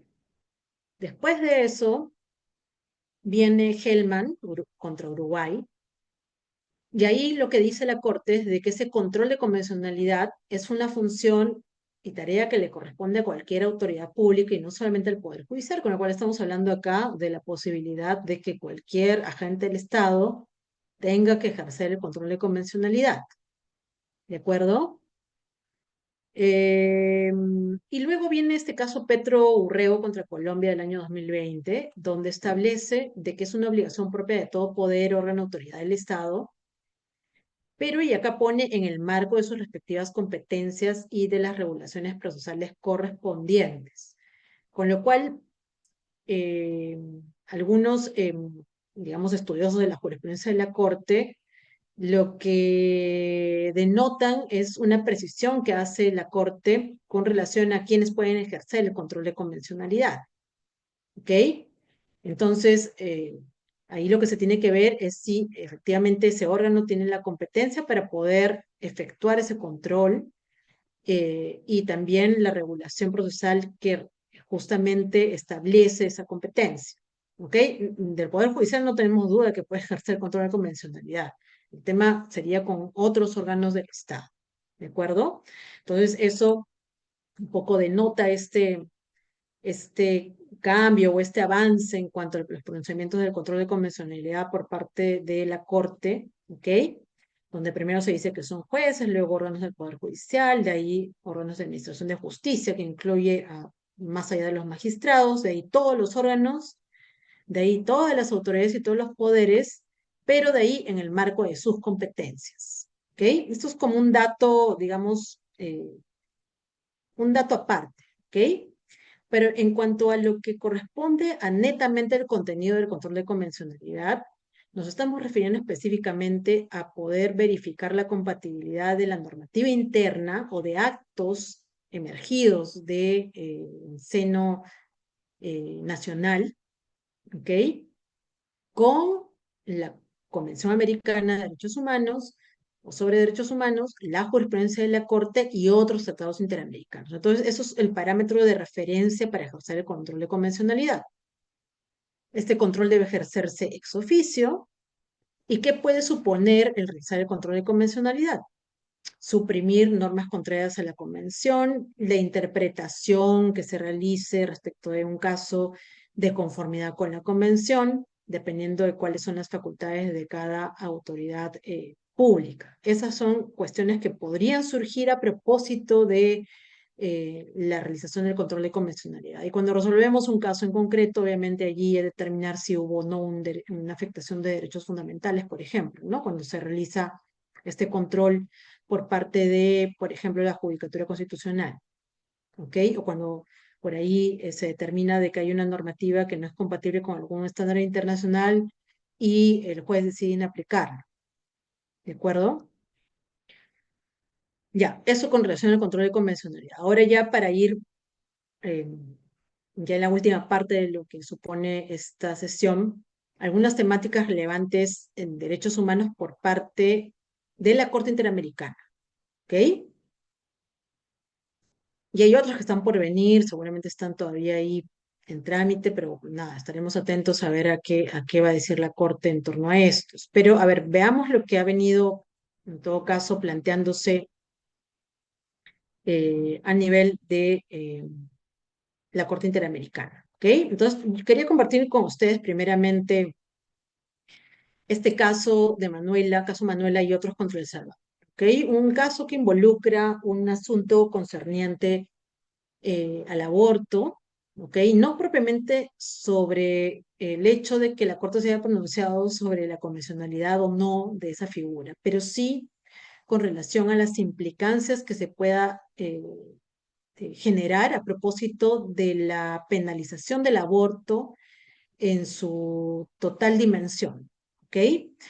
Y ahí nos vamos a contextualizar, digamos, en el caso de El Salvador, porque en El Salvador cualquier tipo de aborto está penalizado, ¿ok? No hay excepciones como sí ocurre en otras legislaciones.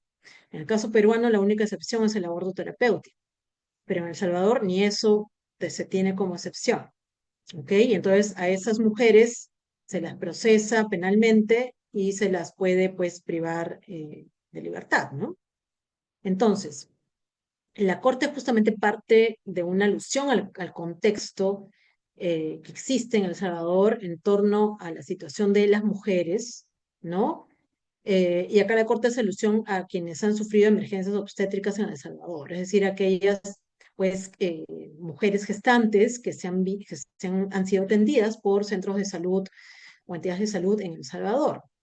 Eh, ¿Y qué es lo que de la Corte detectó? Que en muchos casos estas mujeres han sido condenadas por homicidio agravado y no por aborto.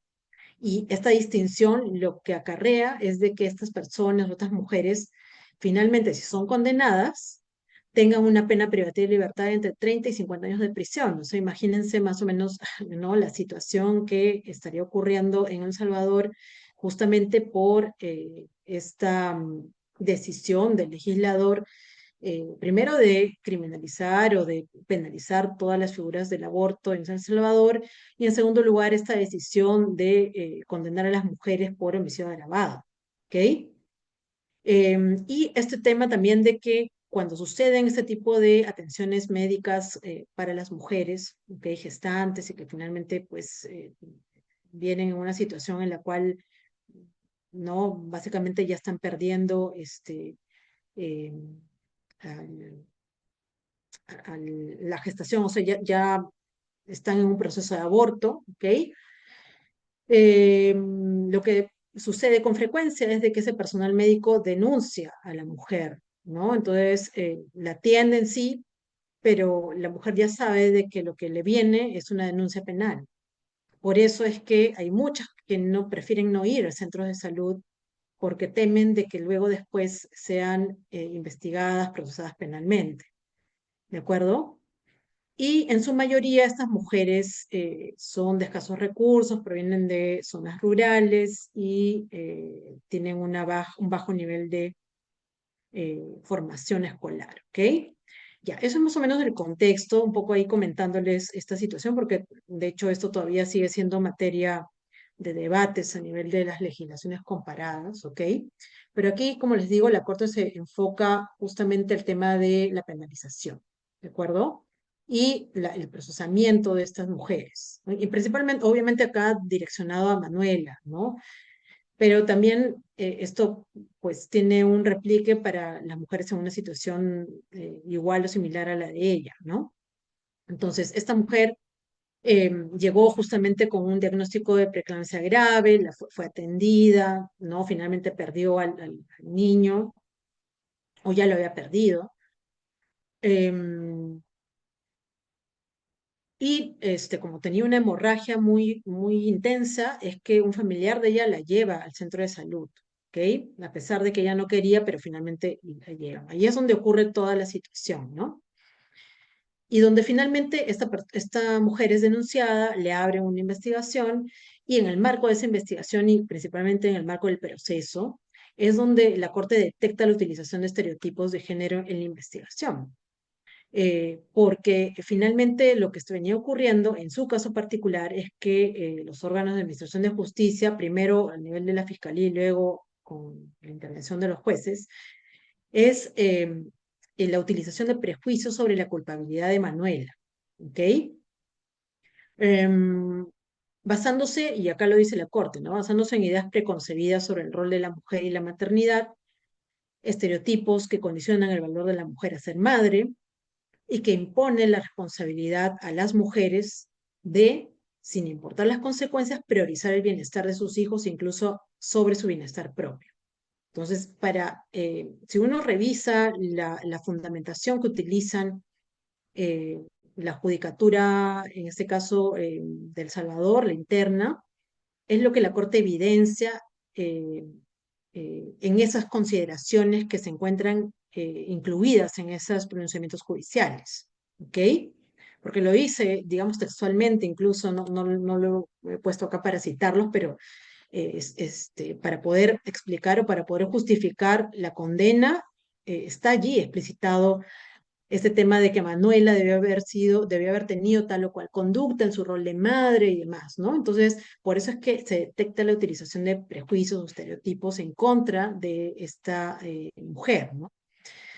Porque no cumple con un rol de madre abnegada, hay un estereotipo negativo de género que afectó la objetividad de los agentes, ¿no? Porque ella no sé, más allá de salvar su propia integridad, lo que debe haber pensado es en salvar a su propio hijo, lo cual se presume de que ella más bien priorizó su propio bienestar y que permitió que su hijo muera y así, ¿no? Entonces, ese tipo de argumentaciones es la que para la Corte supone una utilización de estereotipos de por medio, ¿no?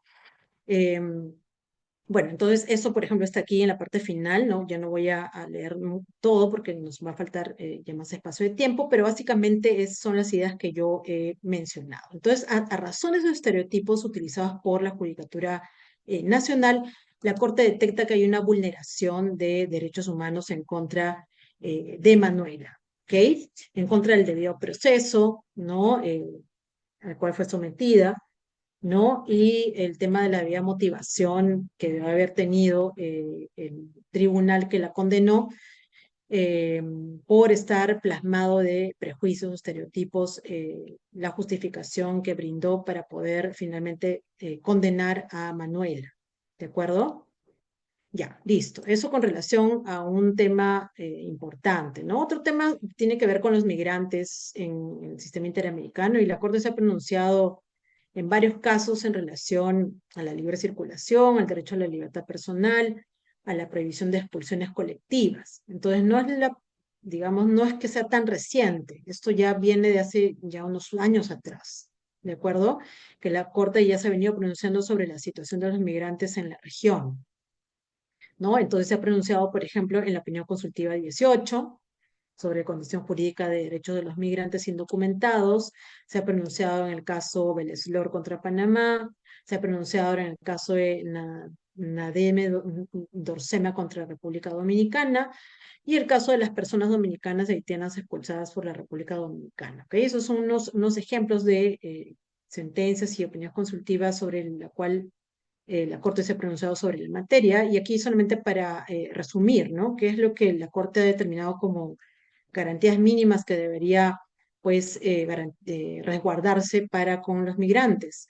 Ser informados expresa y formalmente de los cargos en su contra o motivos de expulsión o deportación, ser formal y fehacientemente notificada esta eventual decisión de expulsión, frente a detenciones, tiene que ser conducida frente a una autoridad competente dentro de un plazo razonable, tiene derecho a ser oído sin demora, y contar con defensa, contar con un traductor, eh, tiene que tener derecho a someter su caso a una revisión de autoridad competente, ese tema de la doble instancia, y el derecho a la información y la asistencia consular. ¿Okay? Esas son las garantías mínimas frente a proceso de expulsión de personas migrantes en la región interamericana. Ahora, también rápidamente una alusión a la opinión consultiva 24, que tiene que ver justamente con todas estas temáticas alrededor de lo que eh, se entiende como aplicación eh, de la perspectiva de género. ¿Okay? Y aquí se pronuncia la Corte sobre diversas situaciones de discriminación por razones de identidad de género, orientación sexual y expresión de género. ¿Ok? Y también se pronuncia expresamente, para quienes tengan ocasión de leer esta opinión consultiva, sobre lo concerniente al matrimonio igualitario. ¿Ok? Y ahí la Corte hace toda una fundamentación en términos de no discriminación para poder plantear el hecho de que los estados deban garantizar el acceso a estas figuras en los ordenamientos internos, ¿ok? Para asegurar la protección de todos los tipos de familia, incluyendo aquellas que son conformadas por parejas del mismo sexo y no solamente las heterosexuales, ¿de acuerdo? Entonces, aquí solamente una alusión a cómo es que estamos en la región en torno al reconocimiento de matrimonio igualitario, ¿ok?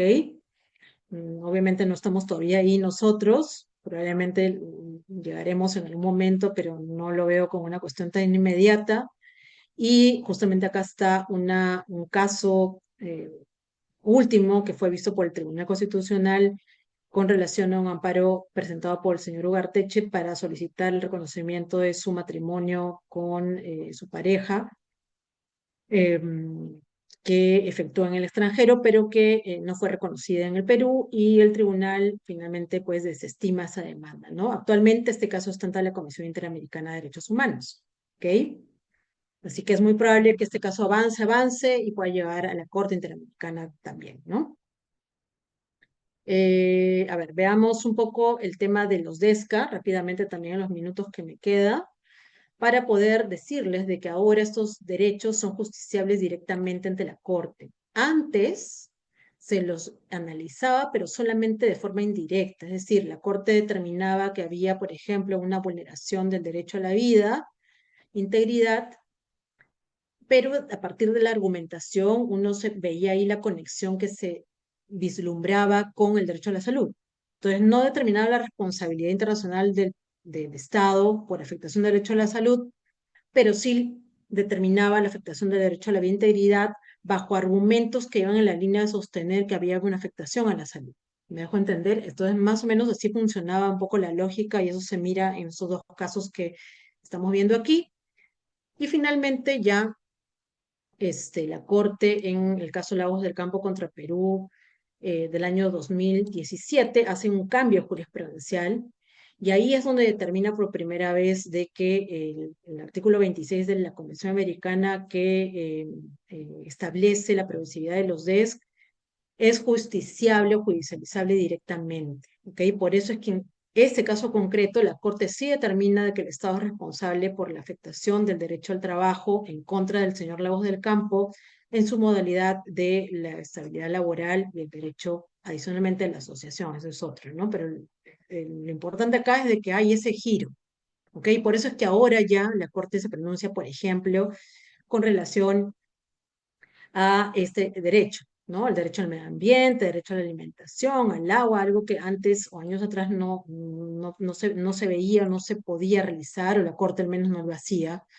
¿ok? Pero después de esto ya lo hace, y de hecho esta sentencia del año 2020 es un claro ejemplo de ello, ¿de acuerdo? Aquí sí se pronuncia directamente sobre afectaciones del derecho al medio ambiente, a la alimentación, al agua, a la identidad cultural, ¿ok? Y finalmente este caso que tiene que ver con una persona que fue internada en un establecimiento psiquiátrico, al parecer en contra de su voluntad, ¿ok? Y cómo es que acarrea responsabilidad internacional el hecho de que la persona haya sido internada en este centro o este hospital psiquiátrico y que estas personas a cargo del cuidado de este señor, el señor Huachalá Chimbo, eh, finalmente hayan permitido una situación de desaparición de este señor, porque fue internado hasta en 2 ocasiones y luego en la segunda, cuando los familiares van a verle, específicamente la madre, a este señor, no lo encuentra en el centro. Todo hace presumir que algo le pasó a esta persona, o se escapó, o alguna otra hipótesis que se estuvo manejando en el marco del proceso interno, ¿ok? Pero esto vale, digamos, en cuanto a la posibilidad que tuvo la Corte de pronunciarse sobre algún estándar correspondiente a las personas con discapacidad, porque este señor tenía una enfermedad de epilepsia que era de alguna forma generado por sus cuadros de esquizofrenia, ¿ok? Entonces aquí yo les he puesto solamente algunos puntos, ¿no?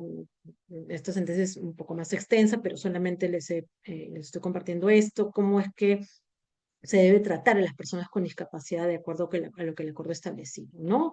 Examinar la condición actual del paciente, brindar un apoyo necesario, la persona que esté a cargo de estas personas con discapacidad deben velar por tener una consulta apropiada con esta persona, poder garantizar que todos los asistentes o los que tienen a cargo prestar este apoyo, ¿no? No ejerzan algún tipo de influencia en contra de esta persona y que vaya en contra de su consentimiento. Y finalmente, pues, planificar todo lo concerniente al otorgamiento de apoyos a favor de las personas con discapacidad. Eso entre varias otras cosas que la Corte se pronuncia, ¿ok? Pero solamente los quería mencionar porque también la Corte tenía oportunidad de pronunciarse sobre este tipo de temáticas, ¿ok?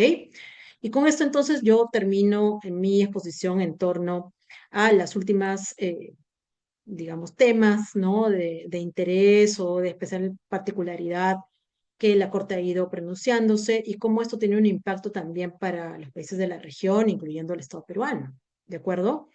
Principalmente los casos sobre los cuales la Corte se ha pronunciado respecto de casos sobre el Estado peruano, ¿ok? Entonces, a nosotros nos interesa justamente poder conocer qué ha venido pronunciándose la Corte o qué ha venido resolviendo la Corte en torno a estándares respecto de casos peruanos eh, sobre los cuales se ha detectado la responsabilidad internacional de los estados, que son varios. ¿Okay? Ya la sesión no nos da para mucho más, pero digamos, el impacto está allí. ¿De acuerdo? Y también, y al menos esto es lo que yo pienso de jurisprudencia emitida por la Corte respecto de casos presentados contra otros estados. ¿De acuerdo?